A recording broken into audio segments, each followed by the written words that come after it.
Hello everyone, তো আজকে আমাদের জমি থেকে ফুল তোলা হয়েছিল। তো দেখতেই পাচ্ছ তোমরা এখানে কত ফুল, অনেক ফুল কিন্তু আজকে হয়েছে। আর এখানে টোটাল 27 কুড়ি ফুল আছে। এগুলো কিন্তু আমরা গাঁথিনি, লোক দিয়ে গাঁথানো হয়েছে। 27 কুড়ি থেকে 5.5 কুড়ি মতো আমরা বাড়িতে রেখেছিলাম, যেটা আমি গেঁথেছি। আর এই যে দেখতে পাচ্ছ দুটো ঝোপা, এই দুটো ঝোপা একসাথে 1 কুড়ি। তো আমার ফোনের ক্যামেরা অত ভালো নয়, তার জন্য ফুলের কালার গুলো এমন। আর এটা হচ্ছে তার পরের দিন সকালে আমি ঘুম থেকে উঠে প্রথমে আমার বিছানাটা গুটিয়ে নিয়েছি। তো বাইরে এসে দেখি কত সুন্দর একটা গাছে ফুল হয়েছে। আর বাইরে প্রচন্ড হাওয়া হচ্ছিল। বাইরে এসে দেখি যে মা রান্না করছিল। তারপর মা আমাকে বললো যে বাঁধাকপিটা একটু কেটে দে, তো সেটাই আমি কেটে দিচ্ছিলাম। আর বাইরে এত পরিমাণে হাওয়া হচ্ছিল, তার কারণে আমি চাদর দিয়ে মুখটা পুরো ঢেকে নিয়েছিলাম। আর আজকে আমাদের রান্না হবে বাঁধাকপি আর সয়াবিন তরকারি। তারপর দেখি কলপারে কিছু এঁটো বাসন পড়েছিল, তো সেগুলো এখন আমি মেজে ধুয়ে নিচ্ছি। আর আজকে না একদমই রোদ ওঠেনি, আর বাইরে প্রচন্ড হাওয়া, তাই ভাবছি যে বাসনগুলো মেজে একদম স্নান টান করব। আর সকালবেলায় কিন্তু কলের জলটা বেশ গরমই থাকে, আর শীতকালে কিন্তু সকাল সকাল স্নান করে নেওয়াটাই ভালো। আর বেলা হয়ে গেলে কিন্তু স্নান করতে খুবই ঠান্ডা লাগে। আজকে আবার আমাদের জমি থেকে শশা তুলছে, তো সেগুলো বাড়িতে আনলে আবার ধুতে হবে।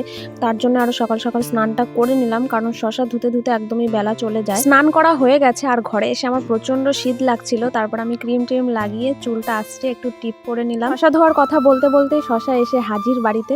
তো এখন এগুলো আমরা ধোবো। এগুলো কিন্তু দুভাগে ভাগ করে ধুতে হবে। এই যে একটা দেখতে পাচ্ছ লাল হয়ে গেছে, আর একটা ছোট আছে সেটা, তো দুটো দুভাগে।